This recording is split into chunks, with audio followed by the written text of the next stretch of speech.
Ladies and gentlemen, today you are in for a bizarre one. This is even crazy for us. I am currently standing in front of probably a million-year-old hot spring here in southern Idaho. It belongs to a good friend of mine named Jordan Menzel. He said, hey, I got a huge problem. My hot spring is leaking. It sprung a leak and I'm losing all my water and it's not filling up any of the pools that the guests are supposed to be bathing in. So what you're about to witness is us trying to plug up and patch a leak in a 185-degree hot spring. Our goal here is to fix the leak and get the water flowing again so that Jordan can get ready for a big event that they have this weekend where about 100 people are coming up for a concert and they are going to watch that concert while sitting in the hot tubs. And right now, there's no hot tubs. We got basically today to solve this problem. So buckle up, let's go bathe in the hot springs.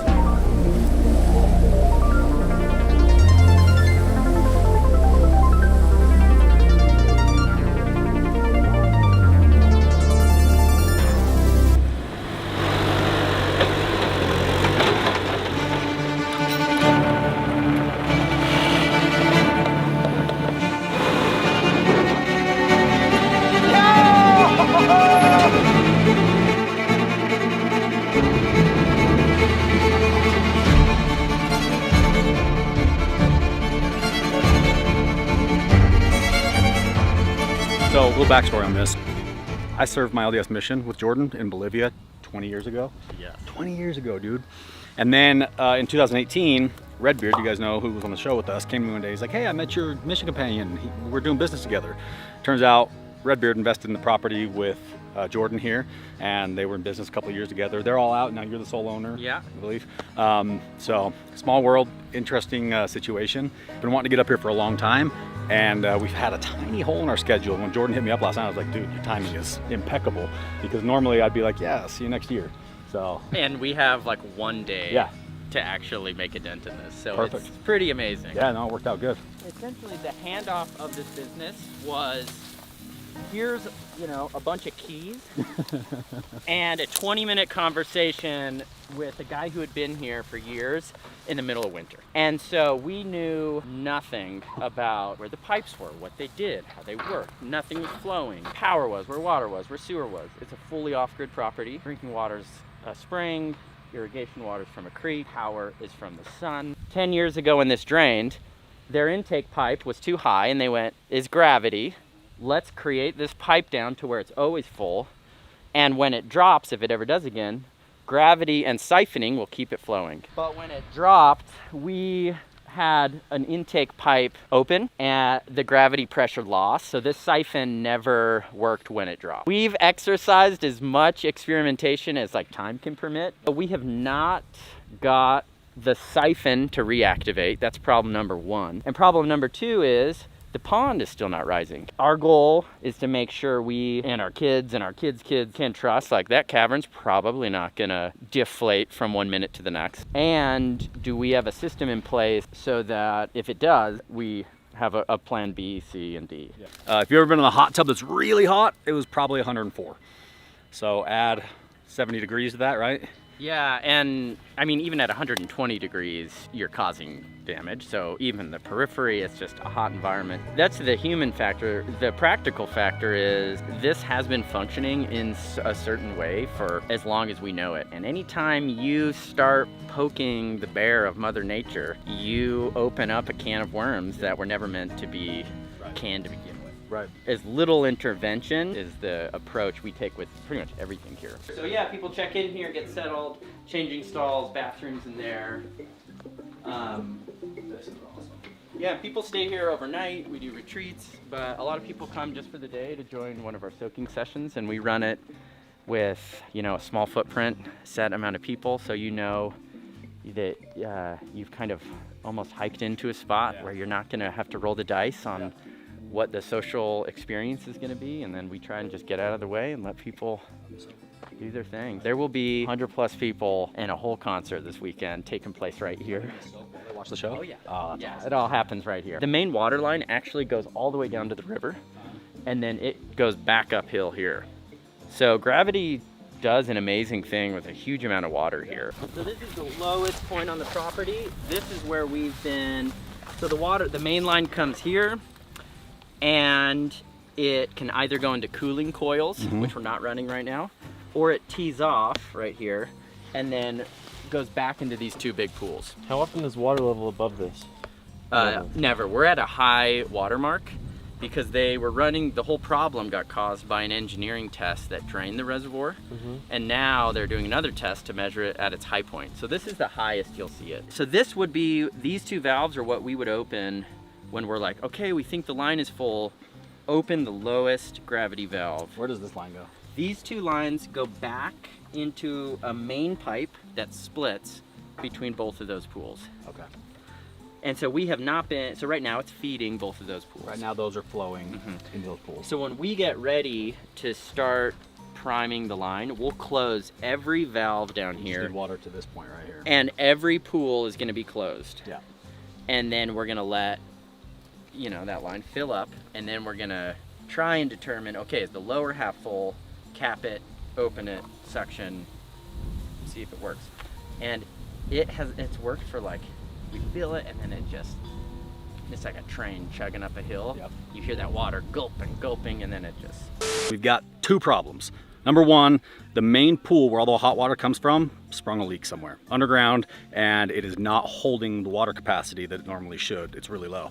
Problem number two is the way the water moves from the source pond to the pools where people soak is via a big gravity siphon line. That means there's no pumps, right? So there's a big pipe that goes into the source pool, comes up over a little hump that we're standing on, and it flows downhill. That relies on a watertight pipe and gravity to basically pull the water downhill, and then it pumps it out of the pond without any sort of mechanical, components. So stop the leak, get the water flowing. Two objectives, right? And sit in the pools And later sit in the tonight. pools and do some yoga in the hot springs.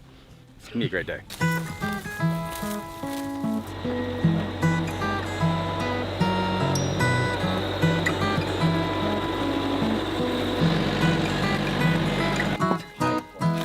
So we found problem number one. We don't know if this is the only problem, but we know that this is a big problem.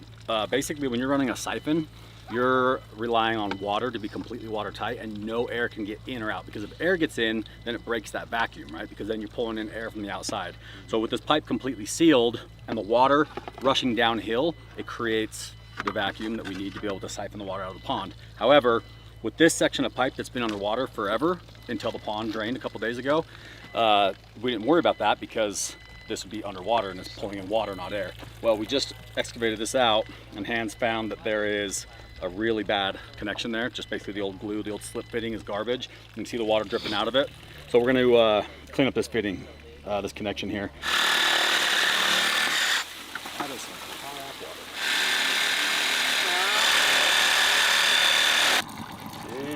Easy. Nice. Freaking rock. He's okay. Yeah, there's no seal in there. You said someone fell in? Yeah, so this is their one neighbor, and he said that years ago the old owner fell in over here just for a second, but long enough where he had to be in the burn unit down at the U for 6 months. Oh my gosh. Sounds terrifying. Ugh. We got her, Alan. Oh, you already got it out? Mm-hmm. Well, that wasn't glued in there very good then.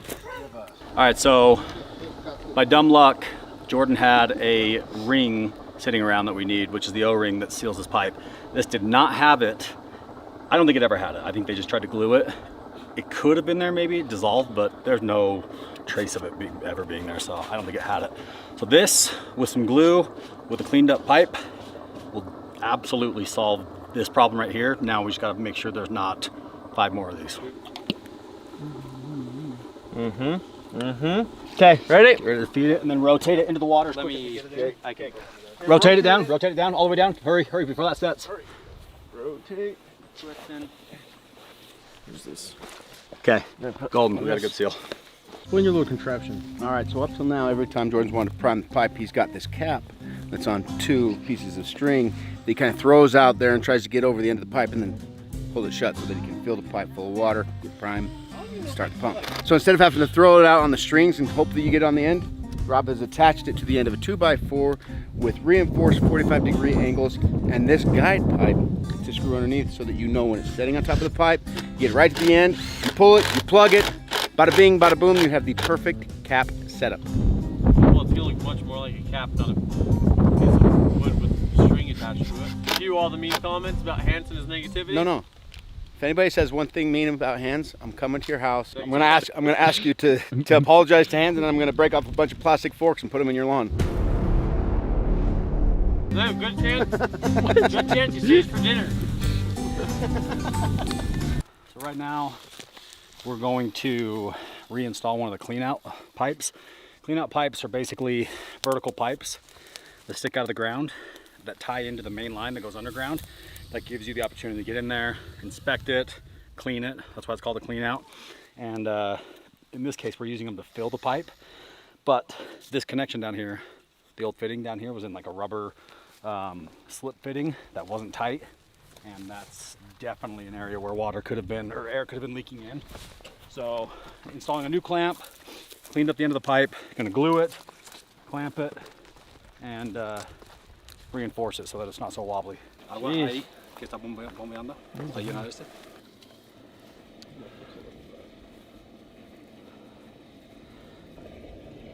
Probably about when the Attack of the Killer Tomatoes was made. Yeah.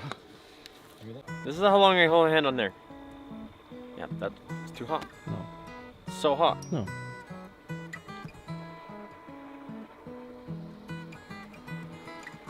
Put your hand on it. On it. Yeah, no, your fingers are coming up. It's kind of hot. Yeah, it's hot. It's bloody hot. I mean, yeah, should probably dip your lens instantly. Yeah. What's Dave working on? All right. So we have a pump here, Sweet Honda pump. We're gonna run our one line in here to suck the water out of the pond, send it down the line to Dave so he can then fill up the pipe with the own water from the source pond here. Oh, my muffin! Saving it for dessert after. So it's my reward if I win. Oh, hey, mister.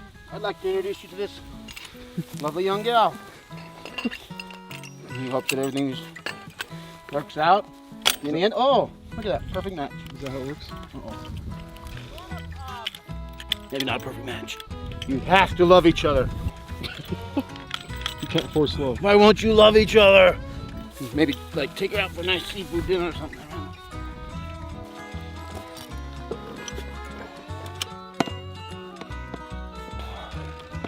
Right when you see water coming out of that, I'll open the line and you pull. Not quite, because we want to see water coming out of there, and then we want to disconnect this and thread that cap on so we're not getting any air. And then you open the bottom. We need to be able to fill it with the pump and then get a closed system completely. Then open the bottom down there and then pull this cap. I'll radio you and tell you when to open it once we know that we've got some stuff here. Once that happens, we'll have you open it for a split second, and then once we see that get tight, then we'll pull that cap and see what happens. Once you see it get tight, let me know and I can open like everything. Okay.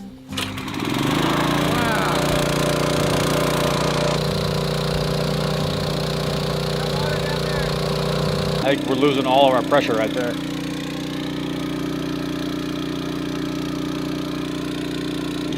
The issue we have is that freaking end that goes in the pond. It's really hard to get sealed tight. Oh, frick, lost it all again. It's really hard to get sealed tight, and we can't get in the water because it's 180 degrees. Can't get even that close without getting burnt. So just gotta hope that we get it filled up enough without losing all the water. You can see it's just bubbling out the end of the intake pipe.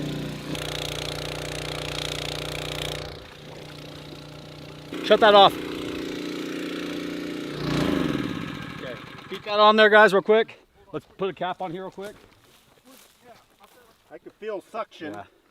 Okay, Jordan, open them up. Let's see what happens. Guys, open. Did you guys feel suction on the pipe cap?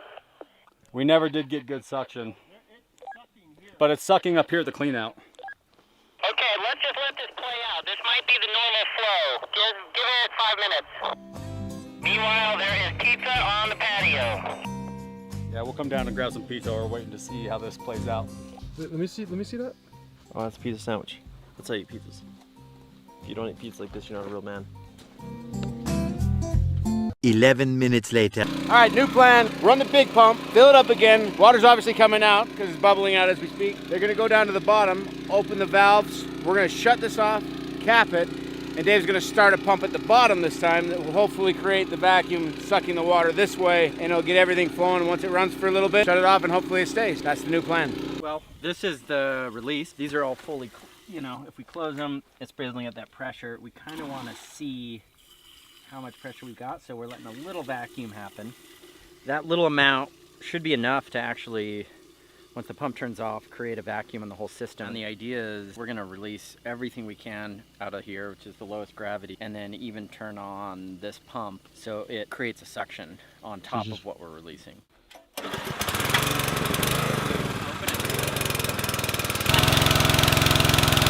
So far, so good.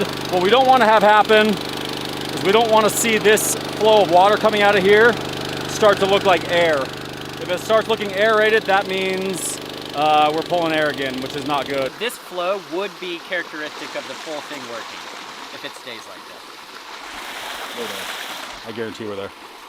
There's no way it would be pushing through the pump like that, I'm just a maybe. trickling through I'm the a line. maybe. You're a maybe? I'm a maybe. I'm going to put us at a solid 85%. In the meantime, I'm going to run this a little bit more just to make sure that we're not getting any weird hiccups. I think we're there. He's still skeptical. No, I'm a 90. He's at I was at 85 and now he's at 90. I think we got a prime. This one's slowing down. It's almost stopped. I'm hearing air and there's something. Big air bubble that's coming out. Oh yeah. The engine is struggling to pull out now. It's pulling a lot of air. Check it out. Turn your valves off, both of them. This one off too? Yeah. What would you think it was doing? Well, this thing's not running right, and if it doesn't run right, it'll oscillate funny. Up there, there's nowhere for water to be coming other than the pond. So it was working. Yeah, I think we're golden. I think this was struggling because I had this bottom one open. Once I closed the bottom, it was functioning really good.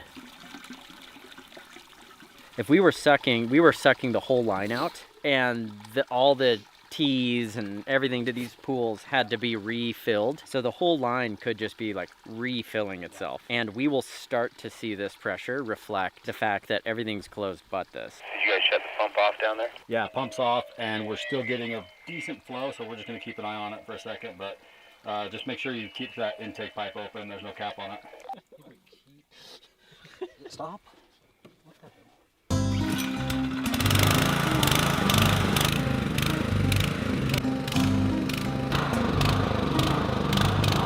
Oh, now you might. We must still have an air leak somewhere. This is not from the pond. All this debris is from the pipe inside. That's what we clean out when we jet the lines. It might be just pulling, I don't know, struggling with a ton of iron buildup and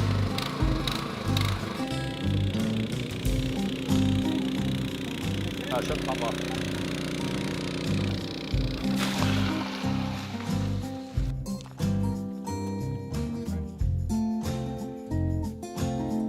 Still sucking air in somewhere, losing its prime. The air is coming in somewhere in this 300 or 400 yard section of old brittle PVC pipe that's been in 185-degree water for decades. yeah. Now we're getting it. Creating new problems.